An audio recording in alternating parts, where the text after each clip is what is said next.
Assalamu alaykum, hörmətli televizor görgüçülər. Dünya Uyğur Qurultayı Tor televiziyasının günlük xəbərlər proqramımıza xoş gəldinizlər. Mən İftixar Abdurşid.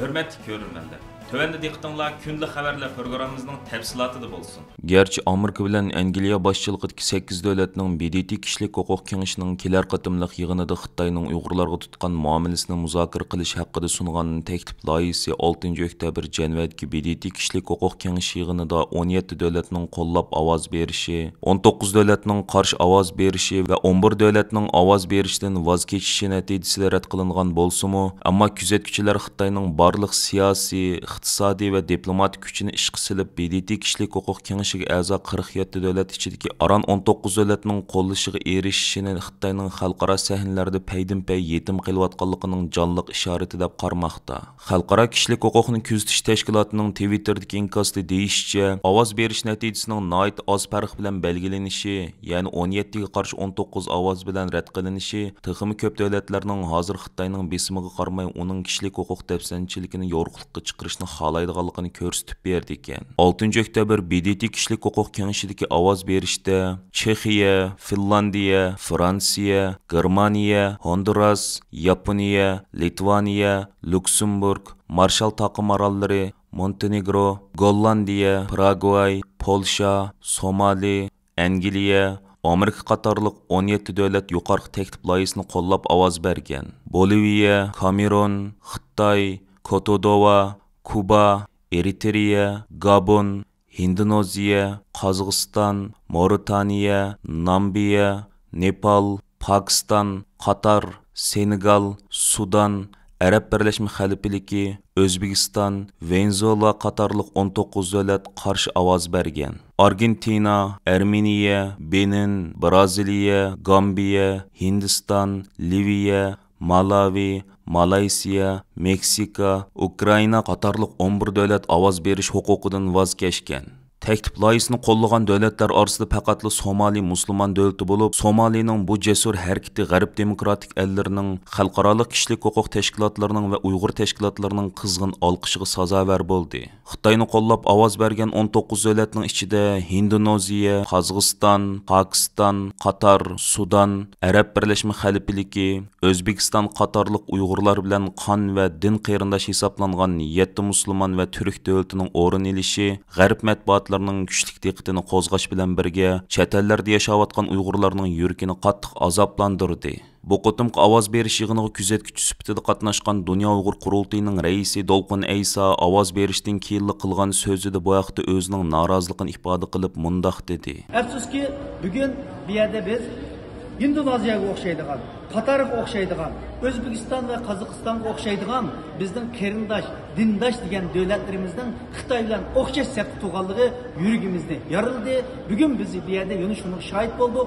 Indoneziya, Qatarlar hatto musulmonlikni oldingi planga chiqarib, yerda Uyg'urlarga, musulmon qarindoshlarga bo'layotgan vaziyatdan andish tuydiganligini bildirib turib, fikir bayon qilib, eng oxirida Xitoyni qo'llaydigan balat tashlaganligi qalbimizni haqiqatan yorildi. Demak, bugun bu yerda diktator Xitoyga o'xshaydigan diktator davlat bilan musulmon va o'zimizning qarindosh davlatlarning qanchalik ittifoqdosh bo'lganligiga, qanchalik bir-birini qo'g'daydigan vaziyatga tushganligidan nihoyat afsuslandim. O'zim musulmonlikdan faxrlanib kelgan bir insondim, ammo bugun mushu davlatlarning mushu harakatlardan meni nihoyat ümidsizlantirdi, durg'ulg'an insonlarni ümidsizlantirdi.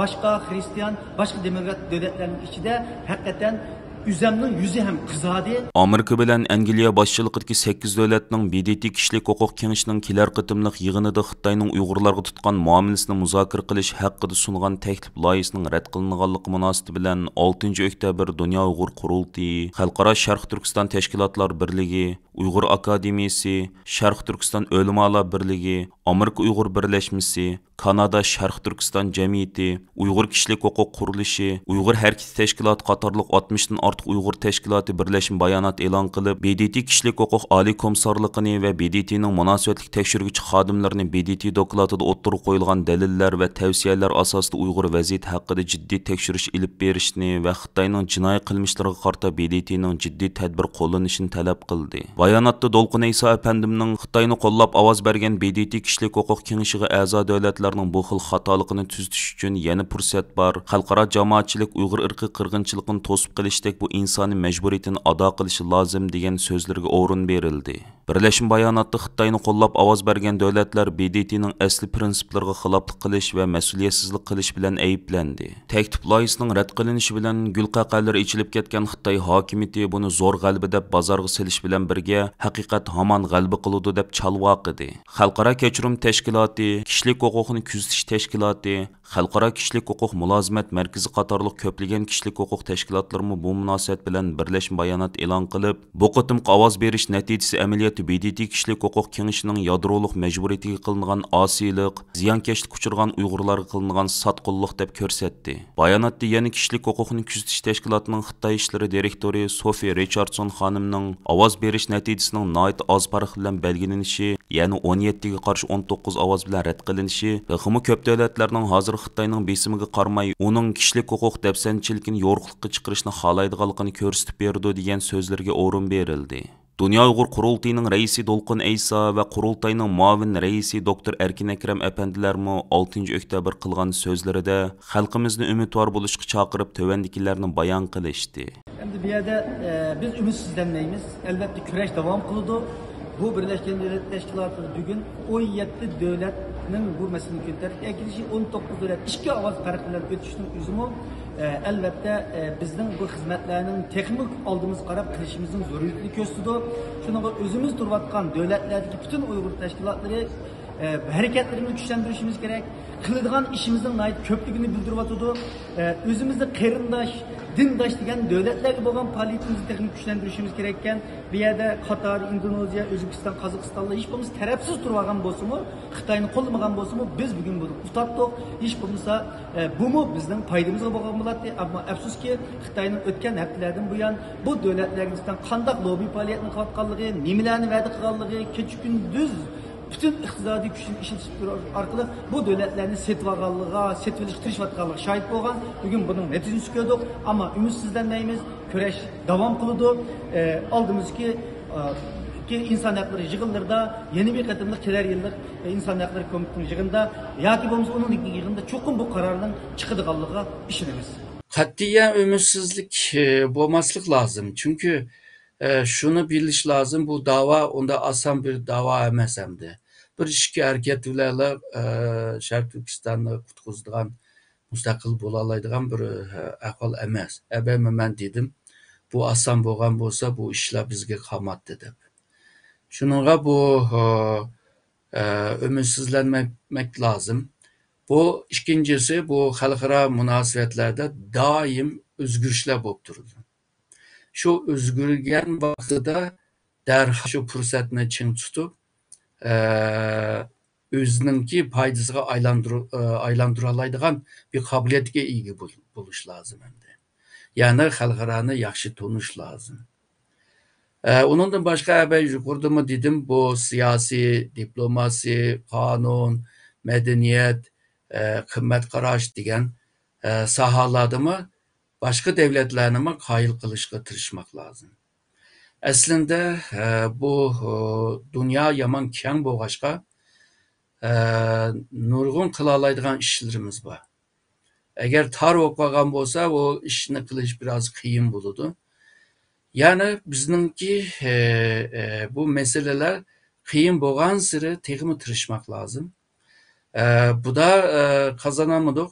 Ama kiler qitim qanda kazanımız degan bir oy fikirga kelish lazım, planlarni qilishga tirishmak lazım deb o'ylayman.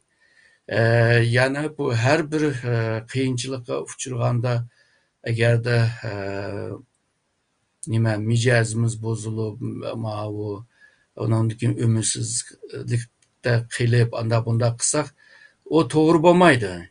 Çünkü dava degandan keyin bununki qiyin tarafı buludu, asan tarafı buludu. Ama köperek şu qiyin buludu. Onda asan bo'lgan bo'lsa, onun neticesi mi addi buludu. Ama qiyin bo'lg'achqa onun neticesi mi isil buludu. Deb o'ylayman. Dünya Uyghur Qurultayıning raisi Dolqun Aysa Qurultay İcraiya Komitetining raisi Ömer Qanat, Qurultay bayonotchisi Dilshod Reshid, Qurultayning Gollandiya vakili Jasur Lagershaydimiz Qalbinur Sidiqlardan tarkib topgan Qurultay hay'atining Yaponiya Uyg'ur jamiyatining o'rinlashtirishida 25-sentyabrdan 5-oktyabrgacha Yaponiyada elib borgan 10 kunlik ziyorati hozirmi ham Yaponiya matbuotlarining qiziq temasi bo'lib kelmoqda. Qurultay hay'ati Yaponiya ziyorati jarayonida 10 dan ortiq matbuotning maxsus ziyoratini qabul qilgan. Shundaqla Tokyo axborot markazida Uyg'ur irqi qirg'inchilik haqida guvohlik berish va axborot e'lon qilish yig'ini o'tkazib, Yaponiya parlamentini Uyg'ur irqi qirg'inchiligini rasmiy yo'sinda qabul qilishga chaqirgan edi. Bu qatimqi ziyorat jarayonida Dolqin Ayso boshchiligidagi Qurultay hay'atiga boshdan oxiri hamroh bo'lgan va Qurultay hay'atini o'z bevosita aeroplan stansiyasiga olib uzitib qo'ygan Yaponiya Uyg'ur jamiyatining hay'at a'zosi va jamiyatning program yetakchisi Saud Mehmet apandim Qurultay hay'atining bu qatimqi Yaponiya ziyoratidan olgan ta'sirotlari haqida to'xtalib mundoq dedi. Assalomu alaykum qarindoshlar, yaxshimisizlar? Men Yaponiya Uyg'ur jamiyatining idora hay'at a'zosi va program yetakchisi Saud Mehmet bo'laman. Hammanglar ko'rgandek 25-sentyabrdan boshlab Dunyo Uyg'ur qurultayining raisi Dolqin Ayso apandim boshchiligidagi bir hay'at Yaponiyada 10 kunlik ziyoratda bo'ldi. Bu ziyoratning o'ngishli bo'lishi uchun Yaponiya Uyg'ur jamiyati 2 oydan ilgari boshlab shu tayyorlik xizmatini qilgan to'q. Bu ziyoratda 40 dan jiq faoliyatlar o'rinlashtirildi. Har kuniga 4 faoliyat to'g'ri keldi. Demak, bu ziyorat nayt faoliyatlar zish o'rinlashtirilgan, nayt bir jiddiy bo'lgan bir ziyorat bo'ldi. Mush 10 kun jarayonida avam fuqarolarga qaratilgan guvohlik berish yig'ini va doklad berish yig'inlari o'rinlashtirildi. Tokioda o'tkazilgan guvohlik berish yig'inida taxminan 400 dak yaponliklar qatnashdi. Jasur Lagershayd, Qalbinur Sidiq xonim o'zining lagerdagi kashmishlarini so'zlagan vaqtda shu ko'zdagi issiq yoshini tutib ololmay yig'lab ketgan yaponliklarni ko'rdik. Tokiodan sirt Yaponiyaning ikkinchi cho'ng shahri Osakadami o'xshash doklad berish yig'inlari o'tkazildi. Buningdan sirt yana matbuotlarga chaqiriq qilgan to'q o'pchi va ayrim ziyoratlar bo'ldi. Ko'plagan matbuotlarda Dolqin Ayso raisninki shu Yapon ziyorati va Uyg'ur masalasi matbuotda o'rin oldi. Demak, shu Yaponiyaning matbuotlarida Uyg'ur masalasini bir qiziq temaga aylandi. Uyg'ur da'vosi Yaponiyada yana bir yuksaldi desakmi bo'ldi. Yana siyosiy unlar bilan bir yurish, ko'rishish va yig'inlar o'tkazildi. Bizning Yaponiya Uyg'ur jamiyatini qo'llab kelayotgan davlat parlament do'stlik guruhi sifatida, yana mamlakatlik yerlik parlament do'stlik guruhi sifatida, bu da ikki do'stlik guruhi bilan bir yurish, ko'rishish va faoliyatlar bo'ldi. Buningdan sirt yana hozirgi hokimiyat ustidagi Erkin Demokrat partiyasiningki bir cho'ng amaldori bilan ko'rishish bo'ldi. Siyosiy tangshish kengashining raisi Hagiuda apandim Dolqin Ayso apandim bilan ko'rishdi. Dolqin rais bu ko'rishishda shu hozirgi Uyg'urlarning vaziyati va bundan keyin Yapon hukumatiga bo'lgan talablarni yozma shaklda sungan bo'ldi. Yaponiyaning siyosiy ulamo bir pozitiv holatda Uyg'ur masalasini bundan keyin jonliq ovoz chiqarilganligini va Birlashgan Davlat shunaqa xalqaro sahnada g'arb davlatlari bilan birlashib shu Uyg'ur masalasida ovoz chiqarganligini bildirdi. Bu ziyorat nayati bir ahamiyati va nayati yaxshi g'albilik bir ziyorat bo'ldi deb o'ylayman. Tün dünya ko'z tikayotgan Xitoy Kommunistik partiyasining 20 navbatlik umumiy vakillar qurultayining 2 kuni, ya'ni 17 oktyabr kuni Dunyo Uyg'ur qurultayi, Norvegiya Uyg'ur komiteti va Uyg'ur adliya arxiv ambir birlikda Norvegiya parlamentida Uyg'ur irqiy qirg'inchiligi va Xitoy kommunistlarining vatanimiz Sharq Turkistonni ishg'ol qilgan 73 yildan buyon elib borgan jinoiy qilmishlar haqida cho'ng tipdagi guvohlik berish yig'ini o'tkazishga tayyorlanmoqda.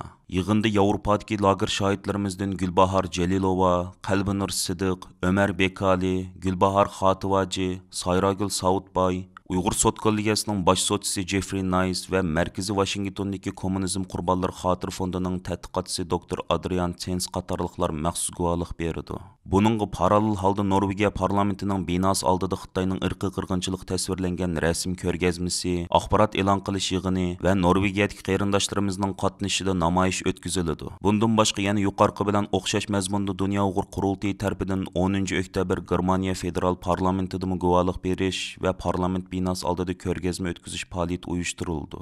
Ve bu faaliyet Berlin'de 5 gün devam kılıdı. Dünya Uyghur Kurultayı'nın reisi Dolqun Eysa Efendim bu münasebet bilen istansımız kılgan sözü de bütün dünya yakından küzütüatkan Xitay Komünistik Partiyasının 16. oktyabr başlandıgan 20. növetlik umumi vekiller Kurultayı'nın harpısıda ve yığın jarayonida Berlin'de ve Oslo'da ötküzüldüğün yukarı faaliyetlerinin Xitay Komünistlerinin vatanimizni işgal kılgan 1949 yıldan buyan halkımız yürgüzüatkan jinoiy qilmishlarni xalqaro jamoatchilik yana bir qatim eslatib o'tishning yaxshi fursat ekanligini. Şoňa Germaniyada yaşawatgan qarindoshlarimizning 10 oktyabr Berlinda başlanýan faoliyetga ve Norvegiya ve başka Şimali Avrupa ellerinde yaşawatgan qarindoshlarimizning 17 oktyabr Oslodagi Norvegiya parlamentida o'tkazilgan faoliyetga aktivlik bilan kelib qatnashishini umid qildiganligini ifoda qildi.